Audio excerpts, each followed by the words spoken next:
Gracias, Pastor Mario.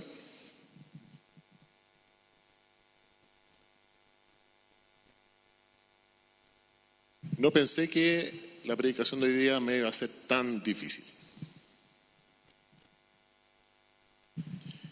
Prepararla, meditar en qué es lo que podemos compartir en un tiempo donde familiarmente y como iglesia ha sido doloroso. Pero el Señor nos tiene aquí en este año aprendiendo sobre lo que es alabarlo, alabar al Señor. Y vamos a hablar de alabar, vamos a hablar de esa alabanza que Dios se merece.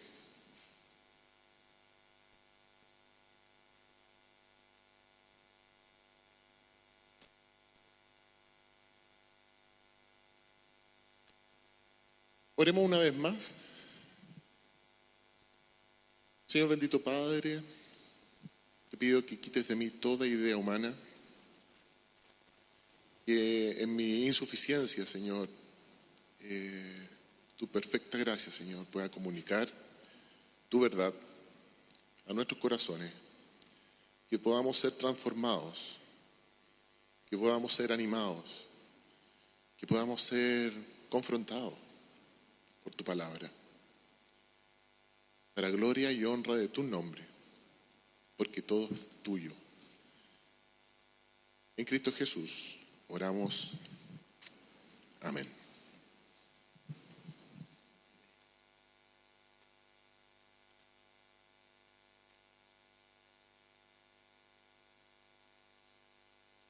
Gracias.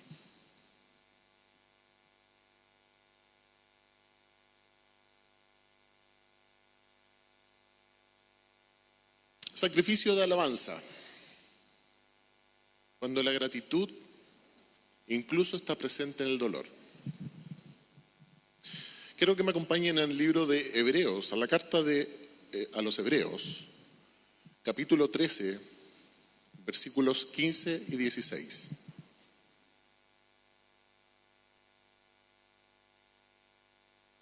Voy a utilizar la versión Nueva Biblia de las Américas. Y si encuentran alguna diferencia, mantengan ahí atento el concepto, la idea que está detrás de este versículo. La palabra del Señor nos dice: por tanto, ofrezcamos continuamente mediante Él sacrificio de alabanza a Dios, es decir, el fruto de labios que confiesa su nombre.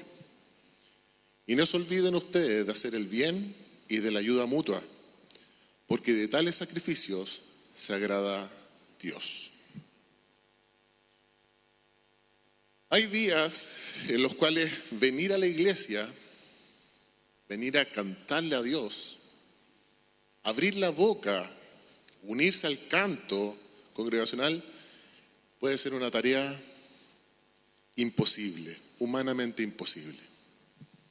Hay momentos en la vida cristiana donde el alma no tiene el más mínimo deseo de cantar, sino que, por ejemplo, tener un profundo y legítimo anhelo por llorar. Todos nosotros, en algún momento de nuestro peregrinar terrenal, hemos estado en ese lugar oscuro, o inevitablemente lo estaremos, frente al peso abrumador de una enfermedad persistente, la angustia de la escasez económica o el golpe.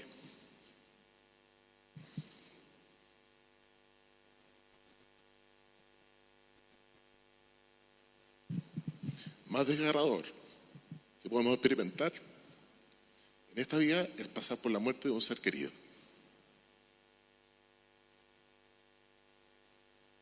Cuando la silla en el comedor queda vacía en forma repentina, cuando el silencio y la ausencia inunda cada rincón de la casa y el corazón se encuentra completamente hecho pedazos por el luto, la lógica humana nos dicta que tenemos derecho absoluto a la queja, al aislamiento o al reclamo airado. Sin embargo,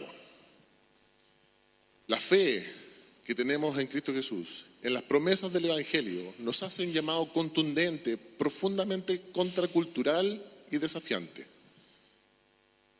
Aún en medio del duelo, con los ojos nublados por las lágrimas, podemos y debemos alabar al Señor.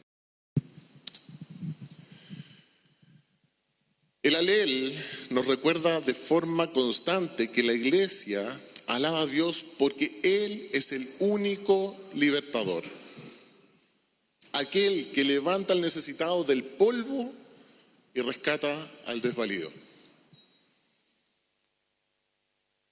Y quiero invitarle a recordar y reflexionar un detalle histórico de peso espiritual que nos debería sobrecoger. Pastor Mario nos recordaba constantemente que el mismo Alel egipcio fue cantado por Jesús la noche que fue entregado. Cantó en la última cena, justo antes de salir al Monte de los Olivos. Piensen un pequeño instante qué le ocurrió esa noche. Jesús estaba plenamente consciente de que las horas siguientes sería traicionado por uno de los suyos, que sus discípulos más cercanos lo abandonarían horrorizados y atemorizados, y que al día siguiente sufriría la muerte más cruel, humillante y dolorosa en el Calvario. Había un dolor indescriptible y un luto anticipado en la atmósfera, y aún así el Salvador levantó su voz en medio de la noche para cantar aleluya, para declarar con firmeza: alabado sea el Señor. Si nuestro maestro cantó el Alel antes de caminar hacia la cruz, nosotros, sostenidos por su Espíritu, podemos levantar una canción en medio de nuestro propio valle de sombra y de dolor. Por esta razón tenemos que recordar lo que nos dice el Salmo 100, versículo 4, que nos insta con absoluta autoridad. Dice: entre por sus puertas con acción de gracias y a sus atrios con alabanza. La adoración del pueblo de Dios no es un lujo reservado exclusivamente para los días en que todo está perfecto. Debe ser el eco de una gratitud eterna que debe negarse a ser ahogada por las circunstancias temporales. Debemos pensar que la verdadera alabanza es la expresión continua de un corazón redimido que está motivado a adorar tanto en la abundancia de la bendición como sobre las cenizas del dolor. Sin embargo, para que esta adoración sea verdaderamente recibida en el trono de la gracia, debe brotar de una vida de integridad y piedad práctica. Y debemos cuidarnos firmemente de los peligros de una liturgia vacía.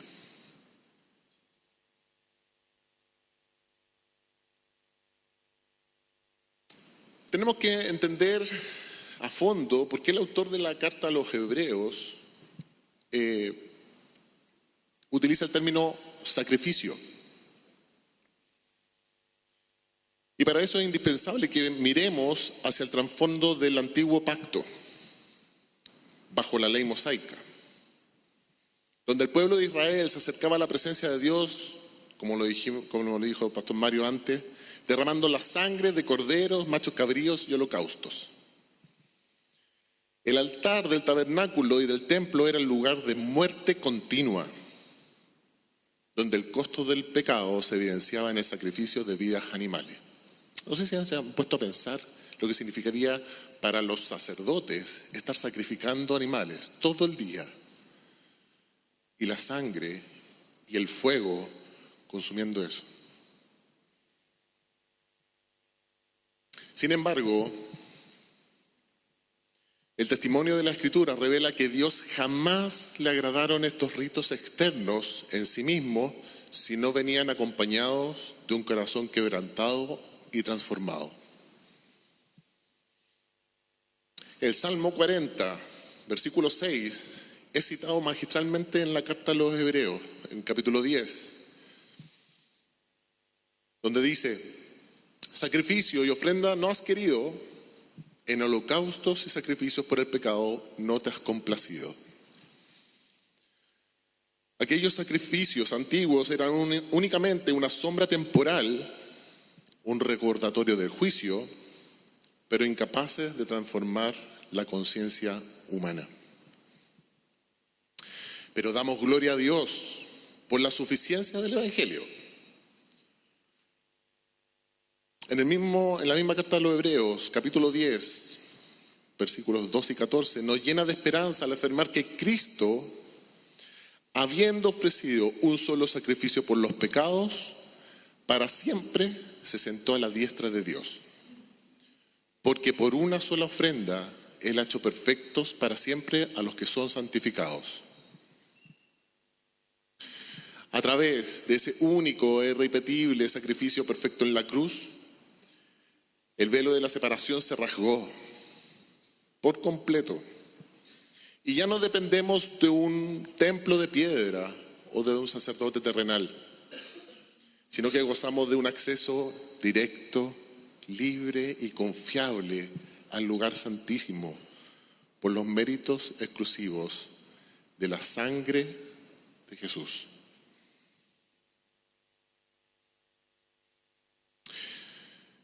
Si la deuda del pecado ya fue completamente saldada, si Cristo ya consumó el sacrificio definitivo que dio satisfacción a la justicia que solicitaba a Dios, que requería a Dios, cabe preguntarnos: ¿qué nos queda para ofrecer a nosotros? ¿Cuál es entonces el sacrificio del cristiano en el nuevo pacto? La respuesta la encontramos directamente en el versículo 15 del capítulo 13. Por tanto, esta es una consecuencia lógica de la obra terminada de Cristo. Ofrezcamos continuamente mediante Él sacrificio de alabanza a Dios, es decir, el fruto de labios que confiesan su nombre. Aquí radica una gran verdad. Nuestro sacrificio ya no es para aplacar la ira de Dios, ni para comprar el perdón que no podemos pagar. El nuevo sacrificio es la alabanza que brota sinceramente de la gratitud por el perdón que ya nos ha otorgado gratuitamente. El altar cristiano ya no muere un animal. En el altar cristiano ya no muere un animal. En este altar muere mi orgullo propio para dar paso a una canción de gracia absoluta. Tenemos que considerar que la palabra clave en este mandamiento es continuamente. Alabar continuamente. Es sumamente fácil alabar cuando los proyectos avanzan, los negocios prosperan, llega un nuevo miembro a la familia y la salud nos acompaña. Pero el autor de la carta a los Hebreos prefiere usar la expresión sacrificio de alabanza.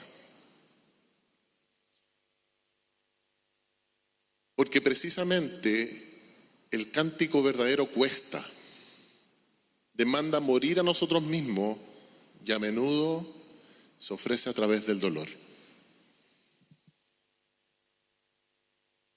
Cuando el creyente se encuentra atravesando el duelo de la pérdida, mira fijamente el sacrificio perfecto de su Salvador. Recuerda que gracias a esa muerte, el ser querido que partió, en la fe, ahora vive eternamente. Y de lo más profundo de nuestras lágrimas se levanta una ofrenda. Señor, mis ojos lloran y mi alma sufre, pero mis labios confiesan que tú sigues siendo mi Salvador. Aleluya. Eso es un verdadero sacrificio que desgarra la carne, pero perfuma el trono de la gracia.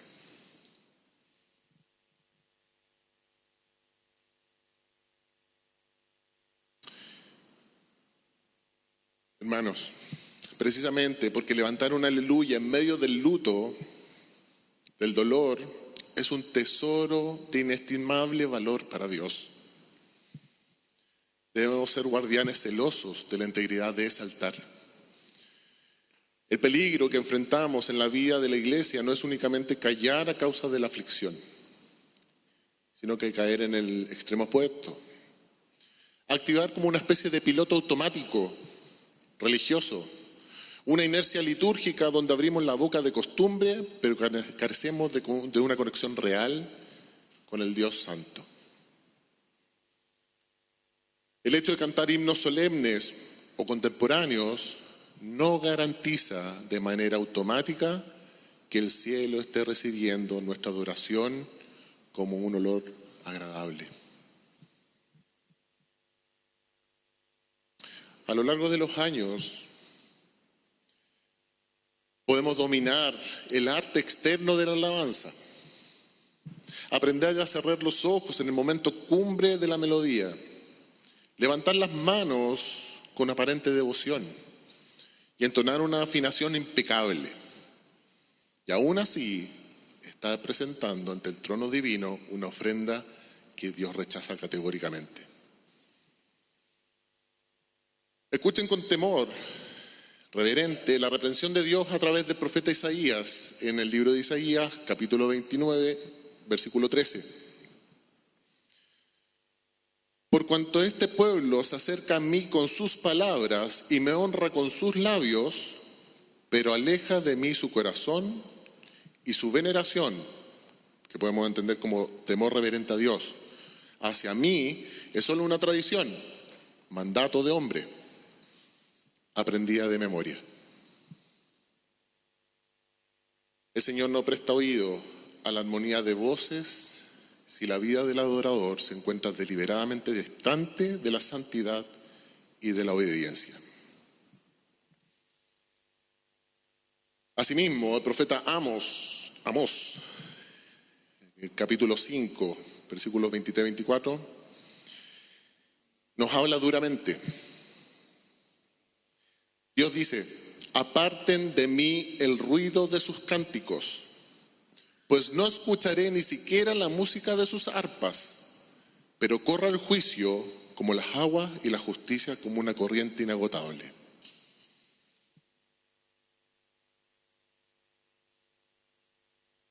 Yo sufro de tinnitus.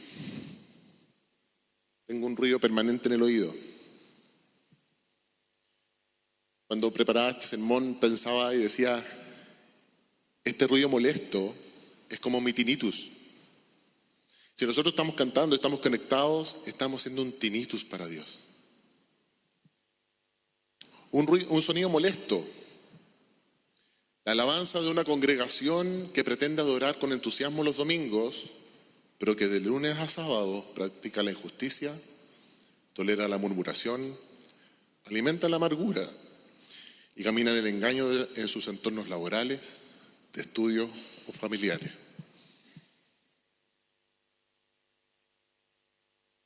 En Levítico, capítulo 10, versículo 1, recordamos la historia de Nadab y Abiú, quienes ofrecieron ante el altar un fuego extraño que Dios no les había ordenado. El pecado de estos sacerdotes consistió en alterar deliberadamente el origen y orden establecido del mandato divino. Decidieron acercarse a Dios bajo sus propios términos, priorizando sus métodos y emociones antes que las instrucciones explícitas del Señor. En nuestro contexto moderno, contemporáneo, el fuego extraño, ¿dónde creen que ustedes que se manifiesta? Se manifiesta en una adoración centrada en el hombre, antropocéntrica, es decir, aquella que está sutilmente centrada en el hombre y no en Dios. Caemos en este error cuando evaluamos de manera constante el tiempo de adoración comunitaria bajo criterios puramente personales. No sé quién lo ha escuchado. Hoy la música no me conmovió. No sentí nada. No me gustó. Faltó mayor emoción en el ambiente. Yo he escuchado. Y al razonar de esa manera, nos colocamos a nosotros mismos en el trono como si fuéramos jueces del servicio. Debemos recordar una verdad fundamental. El único destinatario y espectador de la alabanza es Dios.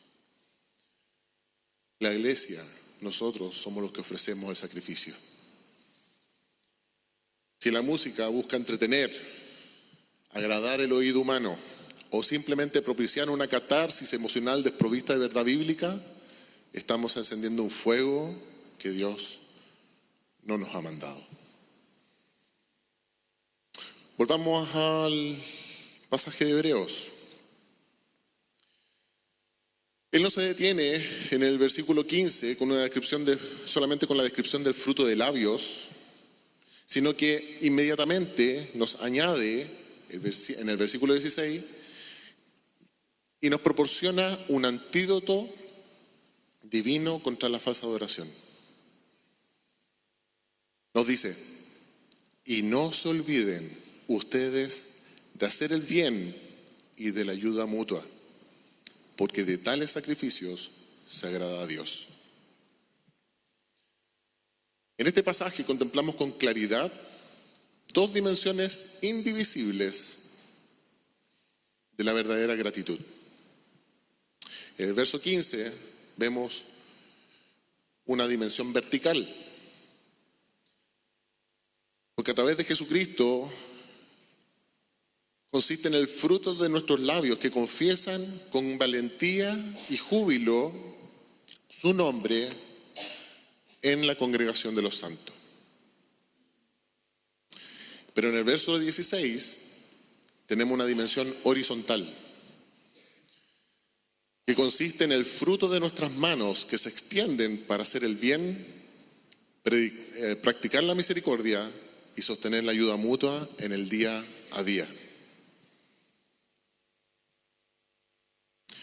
Dios une de manera indisoluble, inseparable, aquello que nosotros, los seres humanos, tendemos a separar con tanta facilidad. No resulta bíblicamente coherente afirmar que amamos y agradecemos al Señor con cánticos dominicales si carecemos de la disposición práctica para servir, perdonar, socorrer o acompañar al hermano en medio de la necesidad. La verdadera adoración que se expresa en la liturgia de este culto de adoración solo puede sostenerse de manera genuina si está respaldada por una piedad práctica. En la calle, en el hogar o en el trabajo o donde tú estés. Es allí donde podemos concluir, y concluye el texto diciendo: porque tales sacrificios se agrada a Dios.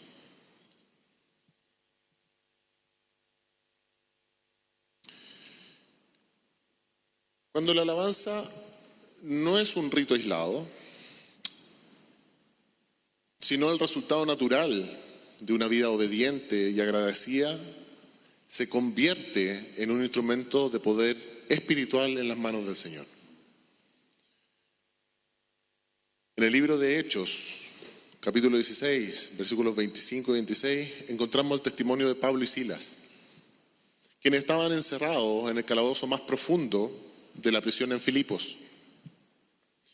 Su espalda estaba ensangrentada por los azotes recibidos e inmovilizados con cepo en los pies.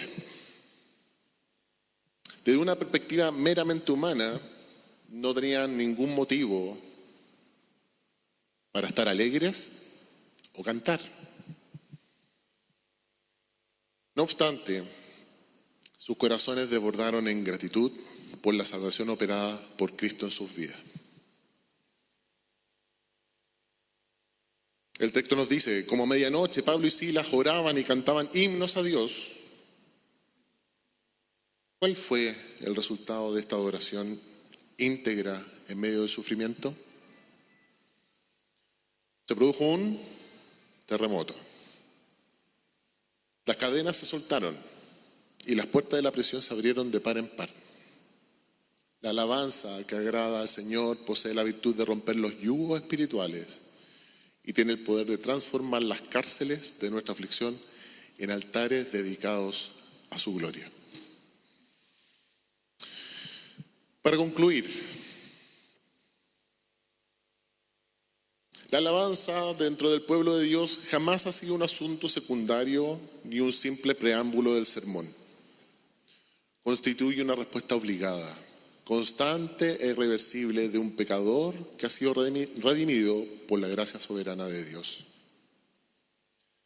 A la luz de las Escrituras, hemos comprendido que nuestra adoración debe ser continua, manteniéndose firme e independiente de las circunstancias, sean de alegría o de luto.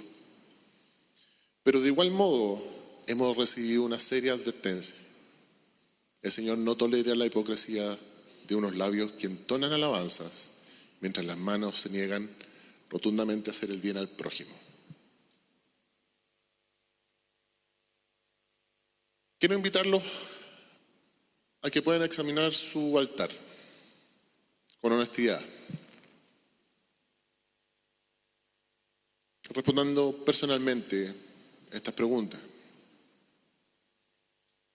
¿Ha sido nuestra alabanza en este día un verdadero sacrificio de gratitud que ha surgido del amor a Cristo, o simplemente nos hemos dejado llevar por la costumbre y la inercia del servicio dominical?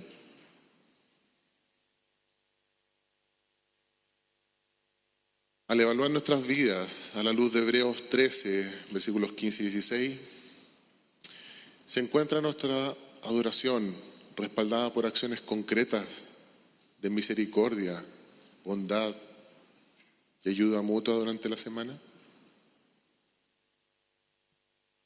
¿O corremos el riesgo de estar ofreciendo aquello que el profeta Amós describía como un ruido ajeno a su justicia? Por lo tanto, hermano, humillémonos delante del Señor, pidamos su perdón cuando en alguna ocasión hemos traído ante su presencia una alabanza desconectada de nuestra realidad diaria, o si hemos permitido que el dolor apague nuestra confesión de fe. Volvamos una vez más nuestra mirada a la cruz del Calvario.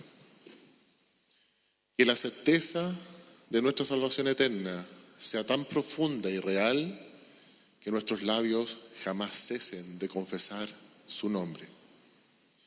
Que nuestras vidas se transformen en ese sacrificio vivo, santo y agradable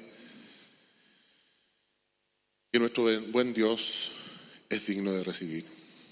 Aleluya y amén. Oremos. Señor bendito santo, te queremos dar tantas gracias porque tú nos recuerdas una vez más la importancia de alabar con un corazón agradecido. No olvidar, Señor, tu perfección. Ayúdanos, Señor, a que día a día podamos usar nuestras manos para extender tu misericordia, Señor, a quien lo necesita. Para que cuando nos reunamos nuevamente, Señor, podamos darte toda la gloria y honra que solo tú mereces. Transforma nuestro corazón. Guíanos a poder elevar un cántico que sea agradable a ti. No por esfuerzo nuestro, sino por lo que tú ya hiciste en nosotros.